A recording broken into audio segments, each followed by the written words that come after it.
Selamat datang di channel Alur Donghua. Sebelum menonton, silahkan subscribe, biar Mimin tambah semangat update-nya. Jin Yuan ragu ketika mendengar penjelasan Han Li, tapi dia tidak melanjutkan masalah itu. Sebagai gantinya, dia mengobrol lebih banyak dengannya sebelum pergi. Setelah Jin Yuan keluar dari ruangan, senyum Han Li perlahan menghilang untuk mengungkapkan ekspresi muram. Tak lama kemudian, dia mengeluarkan kotak giok itu dan diam-diam melihatnya.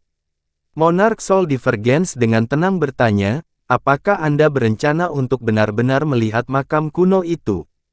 Tentu saja tidak, Han Li mencibir, meskipun aku tidak tahu apakah kata-katanya benar, aku tidak akan menghadapi bahaya ini seperti seorang pemula.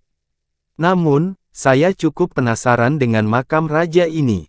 Setelah saya memulihkan kultivasi saya mungkin menyelidiki untuk melihatnya.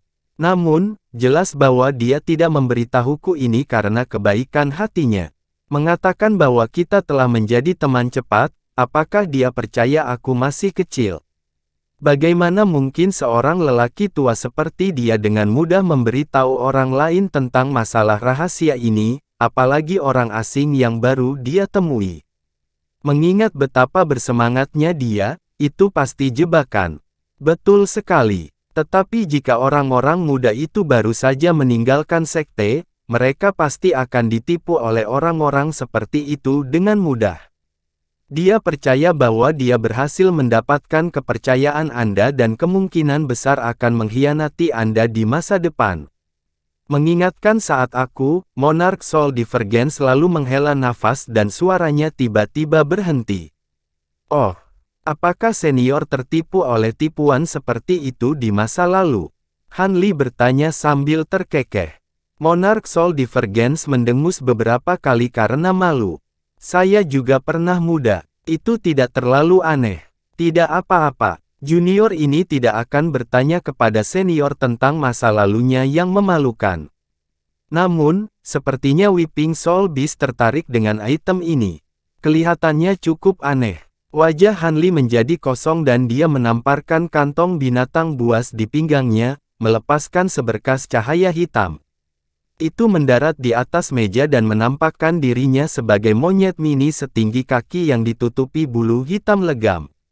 Begitu monyet itu muncul, ia mulai mengendus udara dan mulai menatap gelembung emas dengan ekspresi ragu-ragu. Han Li menggabungkan indera spiritual dengan Weeping Soul Beast. Dari tanggapannya, tampaknya monyet itu secara bersamaan merasa agak takut dan gembira dengan gelembung emas itu. Apa yang sedang terjadi? Sebelum Han Li menyadari apa yang terjadi, Yin Qi hitam tiba-tiba menutupi tubuh Weeping Soul Beast dan itu masuk ke gelembung emas dengan kepala lebih dulu. Segera setelah masuk, gelembung emas bersinar terang dengan cahaya dan menghasilkan gumpalan api abu-abu yang melilit tubuh binatang itu. The Weeping Soul Beast menunjukkan ekspresi kesakitan dan tetap diam sambil terus melepaskan Qi hitam pekat di sekitar tubuhnya untuk melawan api abu-abu. Alis Han Li berkerut saat dia melihat ini. Meskipun dia tidak tahu apa yang terjadi, tampaknya Weeping Soul Beast tidak akan muncul dari gelembung dalam waktu dekat dan memanfaatkan dukungan dari api abu-abu untuk mengolah sesuatu. Tapi yang paling membuatnya bingung adalah bagaimana gelembung emas itu tiba-tiba dipenuhi dengan fluktuasi Qi spiritual yang menakjubkan entah dari mana dengan munculnya api abu-abu. Monarch Soul Divergence berteriak kaget dan berkata, "Tunggu, tunggu. Aku pernah melihat sesuatu seperti ini sebelumnya. Apakah senior mengingat sesuatu?" Han Li bertanya dengan heran.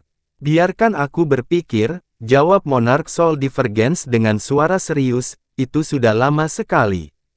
Ketika Han Li mendengar ini, dia tetap diam dan mengalihkan pandangannya ke Weeping Soul Beast di dalam gelembung, merenungkan apa yang sedang terjadi. Beberapa saat kemudian, Monarch Soul Divergence akhirnya memecah kesunyiannya dengan nada keheranan, "Aku ingat sekarang. Ketika saya berkeliling, saya melihat sesuatu yang serupa pada mayat raja berusia 10.000 tahun, yang pernah menjadi biksu senior dari sekte Buddha. Setelah dia menjadi raja mayat, dia memurnikan relik kristalnya menjadi harta pelindung yang sangat kuat. Itu akan membuatnya kebal untuk waktu yang singkat setelah dilepaskan dari tubuhnya. Saya telah cukup menderita karena kekuatannya.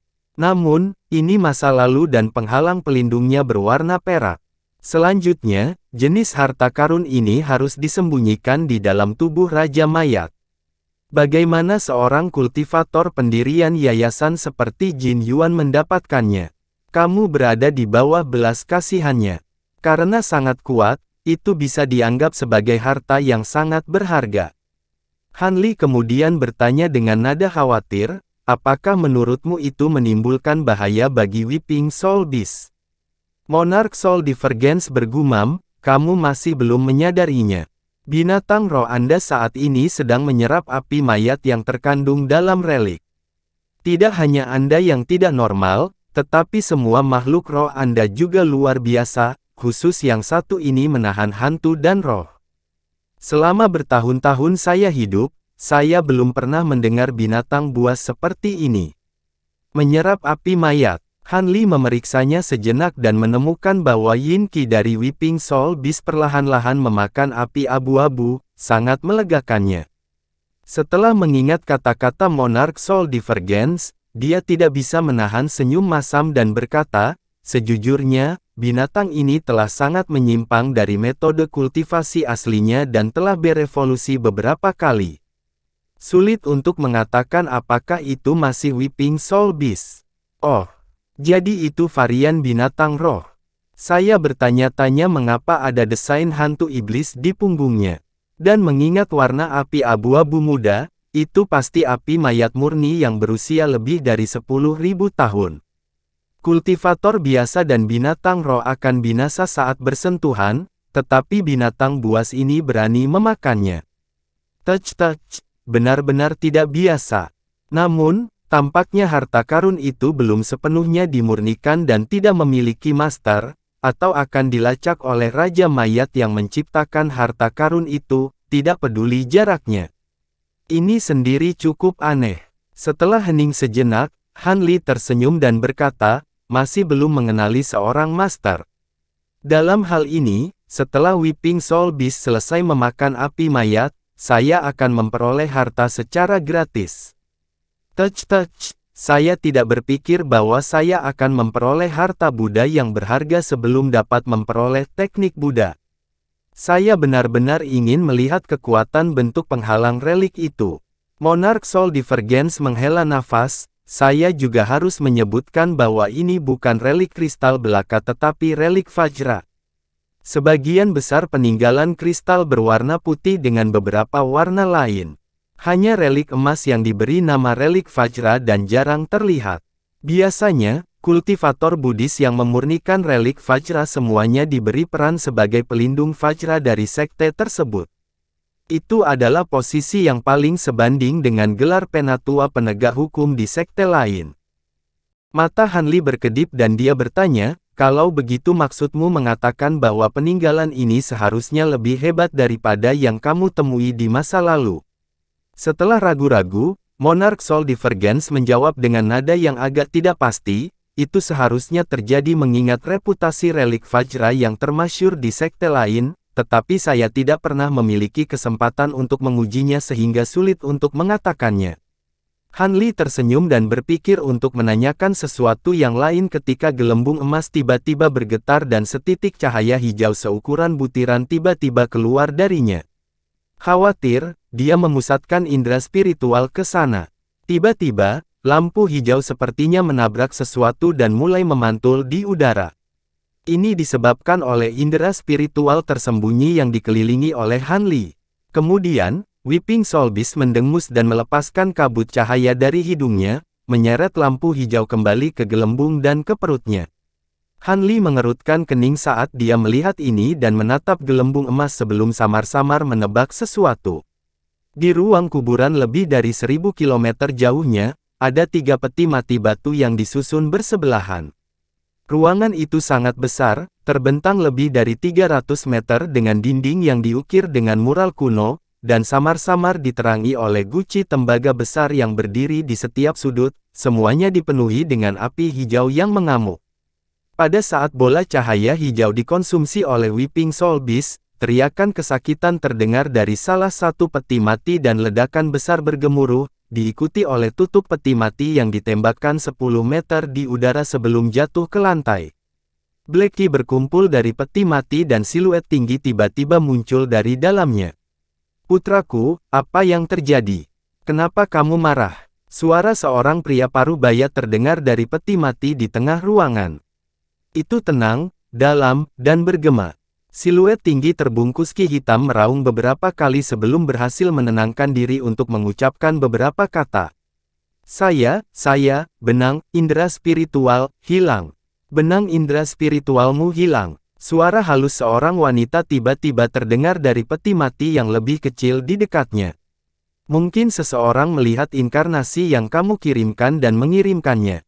Tidak masalah. Ini bukan urusan serius. Selama kamu terus mengolah Underworld River Course Arts yang diberikan ayahmu, kamu akan dapat memulihkannya segera.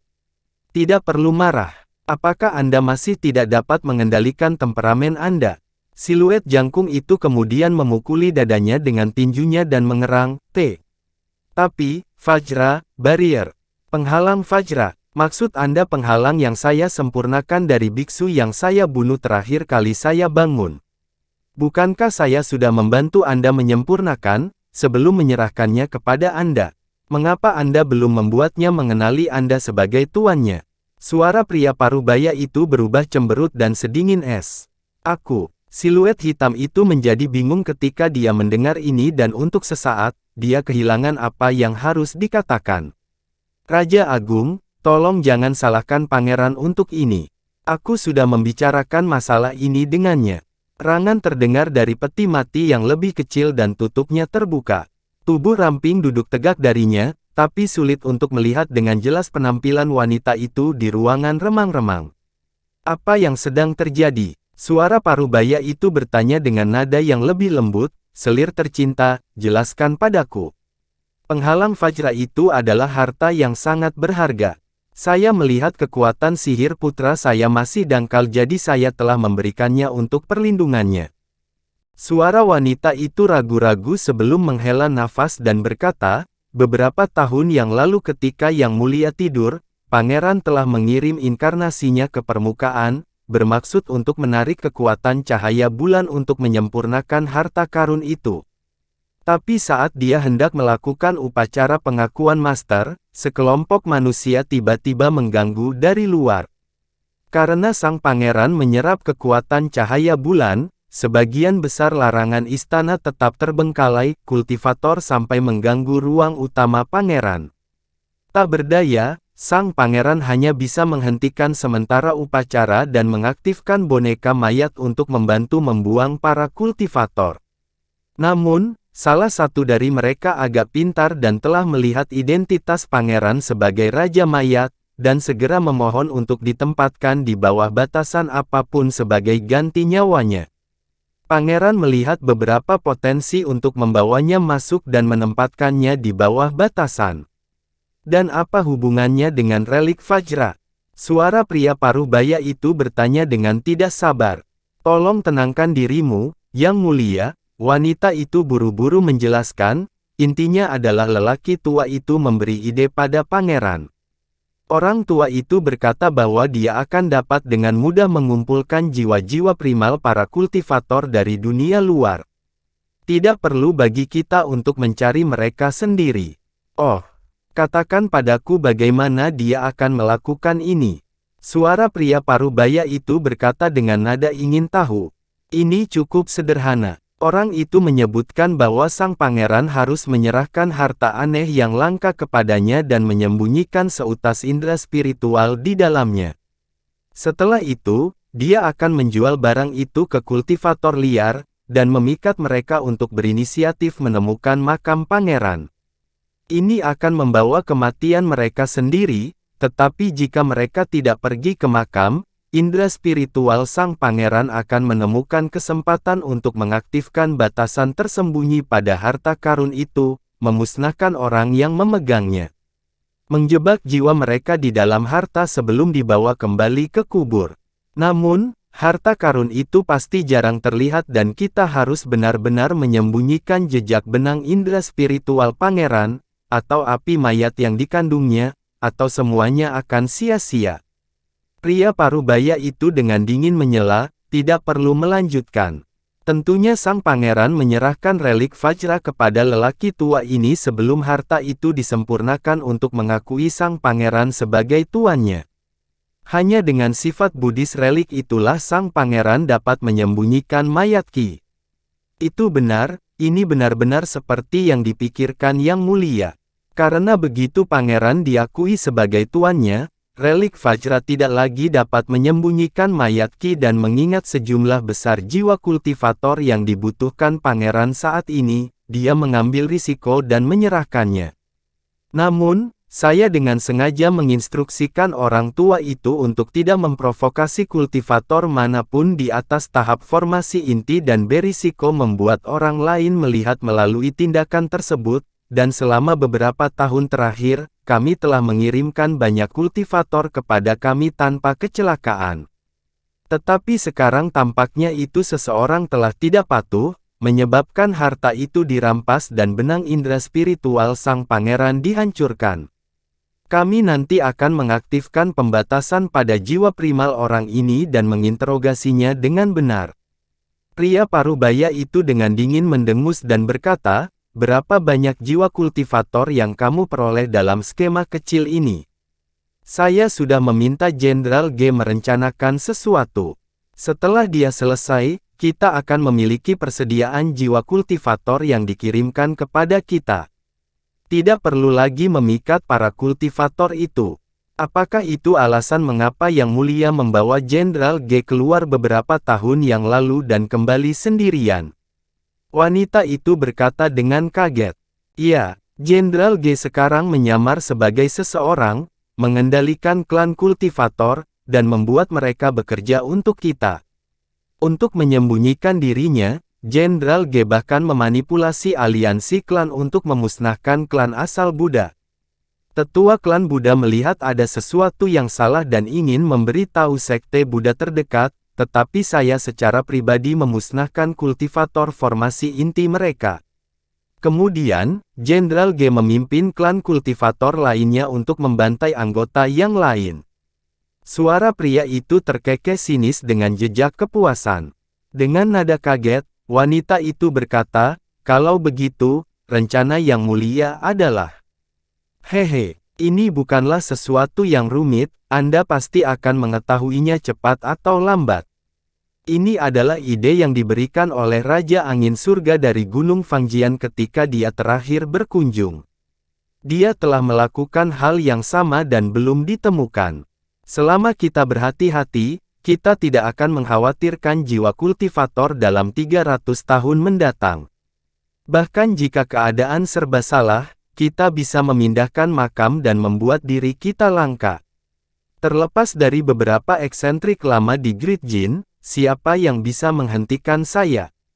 Raja Angin Surga, dia jelas bukan karakter yang sederhana. Mengapa dia menceritakan rahasia seperti itu kepada Yang Mulia? Mungkinkah dia merencanakan sesuatu? Suara wanita itu sekarang mengandung nada khawatir. Sebuah skema. Tentu saja, dia merencanakan sesuatu. Pria parubaya itu dengan marah berkata, dia mengambil 3 pil Heartblood sebagai pembayaran atas apa yang dia katakan padaku. Meski begitu, aku masih merasa tidak nyaman dengan masalah ini. Tidak ada yang baik untuk dikatakan tentang pasangan iblis Gunung Fangjian. Mungkin dia ingin memancing Yang Mulia menjauh dari makam. Karena ketiga jiwa kita menyatu dengan makam, hanya sedikit yang bisa mengalahkan kita selama kita tetap berada di dalamnya. Wanita itu berkata dengan sedikit khawatir. Suara pria parubaya itu berhenti sejenak dan kemudian dia dengan sungguh-sungguh berkata, "Selir tercinta, kata-katamu masuk akal dan aku akan mengambil tindakan untuk mencegahnya. Setiap kali saya pergi, saya akan sepenuhnya mengaktifkan pembatasan makam dan akan berhati-hati saat bepergian." Saya juga tidak akan membiarkan pasangan iblis mengetahui kapan saya meninggalkan makam. Ini akan baik-baik saja selama Anda berhati-hati, Yang Mulia." Suara wanita itu tiba-tiba berubah manis. Sebenarnya, seharusnya tidak ada alasan bagi Yang Mulia untuk mengambil tindakan secara pribadi. Anda bisa menyerahkan masalah ini kepada saya atau inkarnasi Anda. Lagi pula, selama Yang Mulia aman, saya akan dengan senang hati menghadapi musuh yang tangguh. Hehe, Anda mungkin tidak tahu ini, tetapi agar rencana ini berhasil, saya meminta semua klan bangsawan dari prefektur Guaning berada di bawah kendali saya." Pria parubaya itu dengan sabar menjelaskan kepada wanita itu, "Ketika saya terakhir pergi, saya harus berurusan dengan Kong eksentrik itu tanpa merusak tubuhnya. Karena itu, saya terluka ringan dan tidak terus melibatkan diri. Dan sementara dua klan bangsawan lainnya tidak memiliki kultivator Nas Chainsaw, mereka berasal dari latar belakang yang tidak biasa.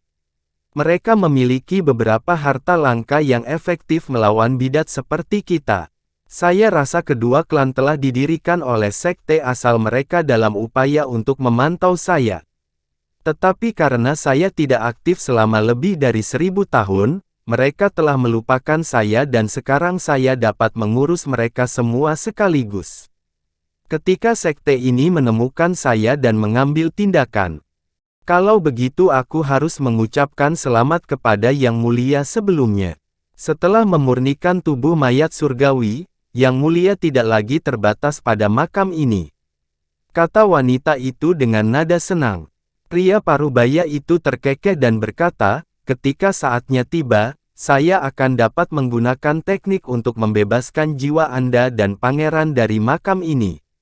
"Yang Mulia, Anda juga harus ingat kita masih harus menemukan relik Vajra itu," wanita itu mengingatkan. "Ini adalah harta berharga yang akan mampu membuat Anda kebal untuk waktu yang singkat. Jangan lupakan biksu tua itu ketika melepaskan relik kristalnya. Yang Mulia membutuhkan 3 hari pembakaran mayat sebelum dia bisa menghabiskan cahaya keemasan relik itu dan membunuh biksu di dalamnya. Sekarang relik itu telah diubah menjadi penghalang Vajra, saya khawatir kekuatannya akan menjadi lebih besar." "Selir tercinta, apakah kamu bingung? Penghalang Vajra hanya dapat disempurnakan oleh Raja Mayat pada usia 10.000 tahun. Tidak mungkin bagi kultivator manusia. Dan selain aku, satu-satunya Raja Mayat berusia 10.000 tahun lainnya adalah Primeval Korsiong dari lembah Myriad Demon. Kultivator manusia tidak akan berani pergi ke sana. Selama Myriad Demon Flag ada di lembah, saya khawatir tidak ada sekte besar yang saleh dan jahat yang berani mendekatinya." Pria parubaya itu mencibir. "Itu benar. Namun, harta langka itu sangat cocok untuk kita. Setelah jelas siapa yang memperoleh harta ini, mari kirim orang untuk merebutnya kembali," kata wanita itu dengan murung. "Ya, bahkan jika kamu tidak mengatakannya, aku akan tetap melakukannya." Tapi karena orang itu menyadari benang indera spiritual sang pangeran di penghalang Vajra, mereka pasti tidak biasa. Setelah keberadaan harta itu ditemukan, saya akan mengirim 2 inkarnasi saya untuk mengambilnya. Selama dia bukan kultivator Midnas Chainsaw, seharusnya tidak ada masalah. Aku juga ingin pergi." Siluet tinggi terbungkus ki hitam tiba-tiba memecah kesunyiannya. "Bagaimana caramu keluar?" Suara pria parubaya berubah cemberut dan dia dengan dingin menegurnya, "Kamu tidak dapat menarik ki mayat di tubuhmu. Setiap kultivator akan dapat melihat sifat sejati Anda, cepat masuk ke peti mati untuk berkultivasi." Siluet besar menjadi tertekan setelah melihat ini dan hanya melambaikan tangan hijau berbulunya ke kejauhan sebelum berbaring, tapi matanya kemudian menembus ki hitam saat bersinar merah karena marah. Tutup peti mati batu kemudian terbang kembali dari tanah dan menyegel peti mati itu. Lebih dari 1000 kilometer jauhnya, Han Li tidak mungkin tahu bahwa membunuh seutas benang indera spiritual akan memicu masalah besar. Dia saat ini sedang menatap Weeping Soul Beast di dalam gelembung emas saat ekspresinya goyah. Dan pada saat yang sama ketika Jin Yuan kembali ke kamarnya sendiri, seluruh tubuhnya terbakar dalam api abu-abu dan langsung terbang ke udara sebagai abu. Jiwa primalnya tetap tidak terluka di dalam nyala api, tetapi jelas-jelas dilanda teror. Dia merasa diseret oleh sesuatu, dan jiwa primalnya terbungkus bola api abu-abu sebelum menembak melalui jendela setengah terbuka di kamarnya, menghilang sepenuhnya tanpa jejak.